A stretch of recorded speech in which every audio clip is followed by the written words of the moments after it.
Good afternoon, ladies and gentlemen, boys and girls. Rod Fleming in the Philippines here.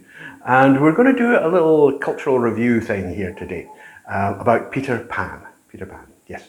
So before we get into that, I want to remind you that we need money and that these videos are brought to you, as they say, through the kindness of those who already support us, and we need more.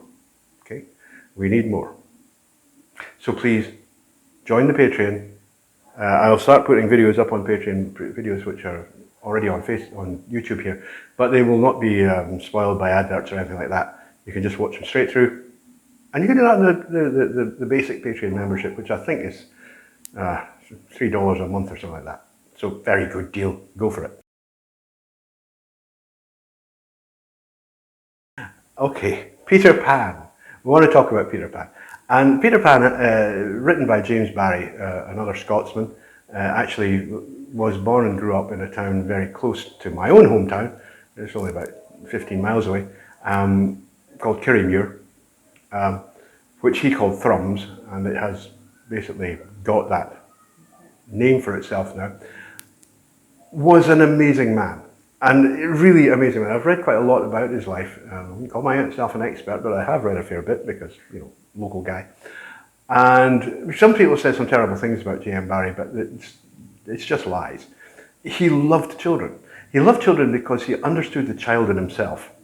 You know, and it was like, you know, I'm a kid. I never grew up. I don't want to grow up. I'm just a big kid.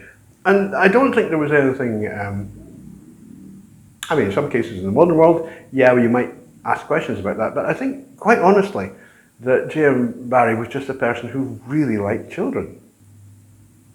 It's not uncommon. I mean, I've had my own children, but I still really like kids. I mean, there's something about the way that kids communicate that if you're switched onto it, if you're attuned to it, it's like, yeah, that's great, you know. It's actually so much easier than trying to communicate with adults sometimes, believe me, leaving that to one side. The story of Peter Pan, right? Now, it was originally written as a play, I believe 1906. It was rewritten and published as a novel in 1911. Has become one of the, you know, the great stories, bedtime stories for kids, you know, and so many children have grown up identifying with Peter Pan, or perhaps as Wendy. And it's just lovely. It's been such a popular thing. And on that sort of level of the, you know, the entertainment for children and the understanding of children's dreams, which is just amazing inside it, you know. The guy was actually a child, even though he was a mature man. It's amazing. It's a wonderful piece of literature. But there's something more to it, right?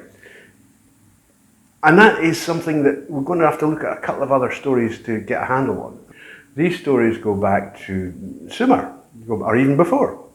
They go back to stories like the story of Sul and Enlil, and the story of Inannas. But most particularly, the one that really is most indicative is the story which appeared, was first written down anyway, in the middle of the 3rd millennium BC, which is the story of Enkidu and Gilgamesh. Now, I have spoken about Enkidu and Gilgamesh before, so I won't go into great detail about it. What happened was that Gilgamesh, the king of Uruk, that's the biblical Erech, was approached by a hunter who complained that there was this strange wild man living in Eden. Eden was the uncultivated steppe which surrounded the cultivated farmland of Uruk. And he was destroying his traps. He was saying, I can't catch anything because this guy destroys the traps. He tells the animals where they are. So, you know, I'm starving. And Gilgamesh says, well, you know, I'll help you out. I'm the king. And he went to the high priestess, because really this was actually a gynocracy. Anyway, high priestess says, oh, interesting one, that one. Tell you what I'll do. I'll send out one of our temple harem sus, which is a harlot, and Shamhat, who's obviously a brave and resourceful girl, does exactly as she's told, goes out into the Eden, finds where the pond by which Enkidu lives, observes him from the other side, and when he lies down to sleep in his little bower, she goes across, slips off her robes, lies down. In the morning, he wakes up and there she is, leaning on her arm, you know, tinkling her lapis lazuli earrings, and he has her. Not just has her, he has her for a whole week. by which time he's completely exhausted. And he says, oh, no, now I have to go and tell my friends the animals that where I've been, because they'll be worrying. They'll be thinking, whoa, what's happened to me, to Enkidu? He's not been around for a week. And so off he goes to find the animals. But the animals smell Shamhat on him, and they run away, because they go, no, you're not one of us anymore. You're a human. We know you're a human. We can smell that now. You can't come near us. And Enkidu is absolutely distraught. They've gone. And what is he to do? But obviously what he does is he goes back to Shamhat and says, oh, this is terrible, they won't come near me. And Shamhat says, dear, it's all right, dear. You just come to Shamhat instead. And so they make love for another week. Some boy, this one, I tell you. And then she says, well, actually, I think we're going to have to go back to the city now, because we have to go back to the city now. And so she gives him her robes. So he leaves Eden dressed as a woman, right? We presume she kept something to cover her nakedness. And on the way back to the city, they encounter a camp of shepherds, and the shepherds, give them the hospitality.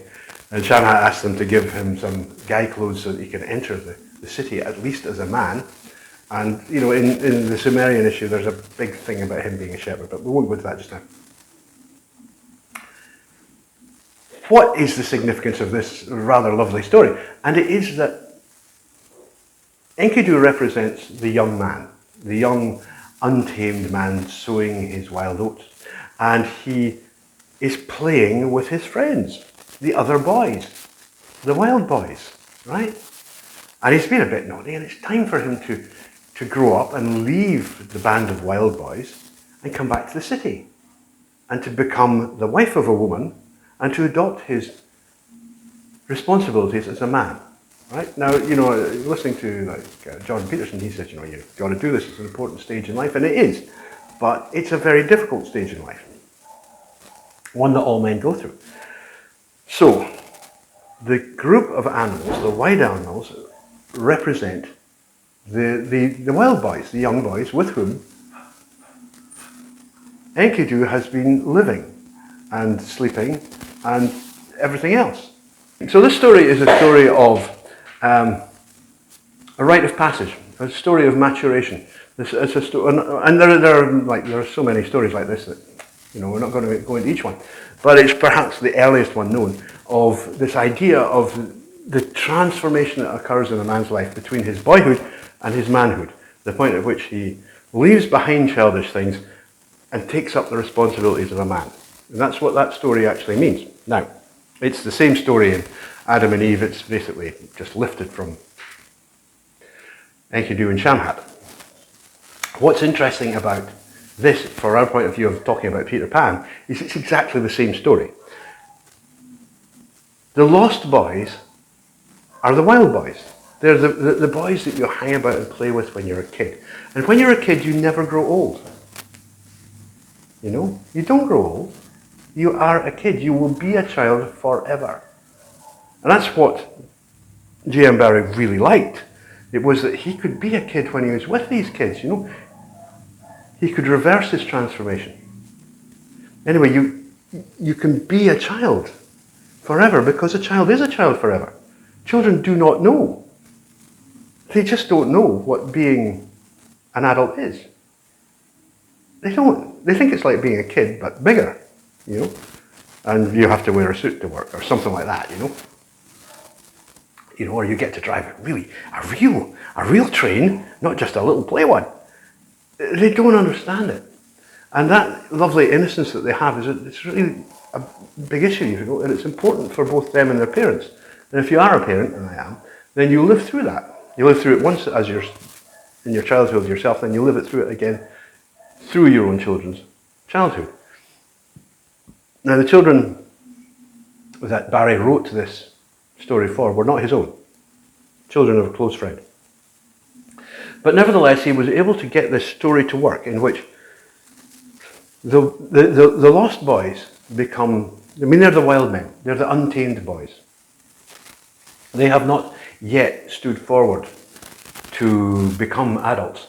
And in Neverland, you don't grow old. Everything is static. You don't grow old. And year after year, Peter Pan visits Wendy, visits her first when she's a little girl, and he's trying to catch his shadow, you know, and she stitches it back onto him. I don't know if you remember that, but he did. And then he would go back again and again, and she gets older, but he doesn't, right? And eventually, a moment comes when he decides that he will actually leave Neverland and become human. And that's a very interesting thing, because again, the study is looking at the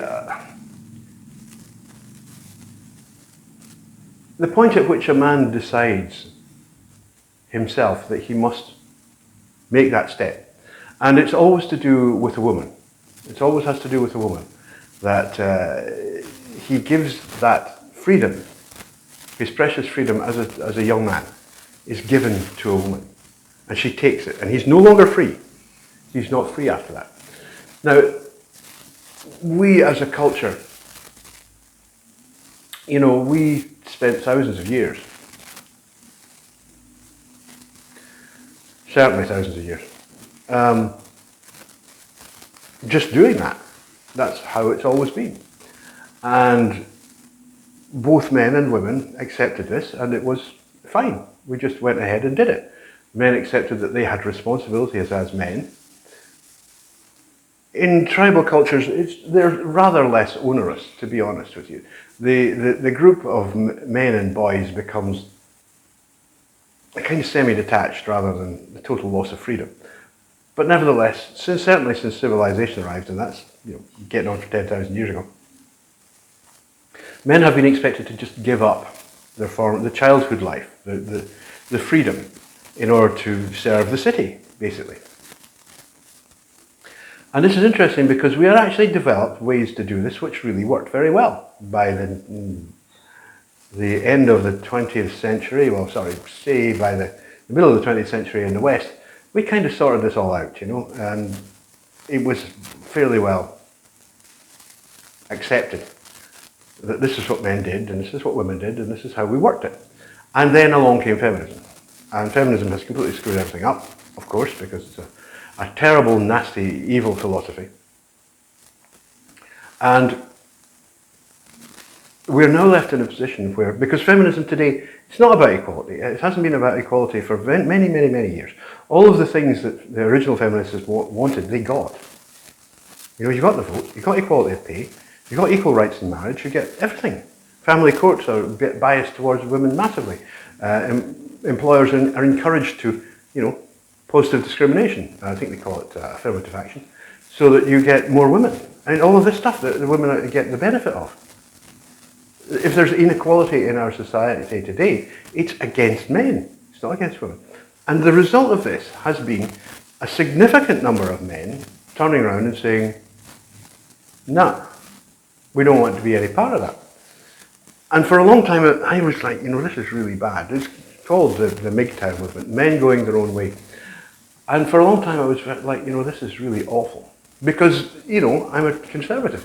And I know that I gave up my freedom. I did. I undertook that contract. I took that bargain. And I made myself, I became a father, and that was my path. And I now look back at it, and there's no way I would change that. I have to say I would not change that, because I absolutely love my children, and they're wonderful. But if I were a young man now, today, and not, in 1980, looking at the situation, would I do it? Would I give up the freedoms of being a man in order to marry a woman, given the way that women now behave, and the way that they are basically abusing men in every way? And I would have to say no. I would say, don't do it. Do not do it. And in fact, I have given this advice. Don't get involved with a woman. Just stay single. Have fun. It doesn't stop you having girlfriends. Just don't invite them home for the weekend. You know, just in case it gives them sort of claim on your home. And I think that's a terrible thing, because in one way it's saying to me, I'm saying to myself, you know, this is kind of abrogating my responsibility, our responsibilities as men, towards the culture. But the fact is that the culture has changed such that it hates men so much that, men have to ask themselves, why would you want to be part of it? You know, is the inside of a woman's vagina really worth all of that? Well, is it? Is it really? Because I would say no, it's not. There's plenty of other ways to get pleasure. And men should be exploring those. You know, if you went back to the 19th century, lots of men spent very little time at home. You know, some of them were in the military, some of them were in the Navy, or they had jobs that took them far away. They didn't spend much time at home. And most of the time that they were away, they were with the guys, you know. That's been completely destroyed. There are no spaces left for men. All places of work, they're full of women. There's nowhere you can just, crack with the guys. You know, they've gone. They've been taken over because there will always be a woman there, and that means that men have to change their behaviour in order to accommodate the woman, which is totally wrong. That should not happen. It absolutely shouldn't happen. It should never have happened. But given that it has happened, what are men to do? Are we just to accept it and go, we have to be the chattels of women, or do we turn around and say, no, we refuse that. We refuse that. We will not do it. We'll do something else. We'll buy a motorbike and go travelling. We'll buy a boat, sail around the world. We'll do all of the things that are available to you to do. Just get rich. Start a business, get rich. And keep it for yourself. Do all of the things that, any one of the things that are available for you to do that don't require you to get involved with a woman and to sign it all away for her. And I have to say that until women change their attitude, they can bleat on about, where have all the good men gone? Well, the good men are still there. They're just not interested in you. You know? They're not interested in harpies who are constantly belittling them and telling them, that they're not fit to actually kiss the feet of the average trollop. A trollop who, by the way, in many cases can't even be bothered to look presentable, far less attractive. I think it's worth thinking about. If you're a guy, nah, don't do it. Spend your life in hedonistic fun and enjoy life. And do it. Do it that way. The price of surrendering your freedom, while I do agree with what Jordan was saying, the price of surrendering your freedom is too high now. I'm afraid that the bargain is no longer fair. And that as a man, all you can really do is refuse it. Sorry about that. Anyway, enough of that. It's rather a dull note to end the day, but hey, it's getting dark. Bye-bye.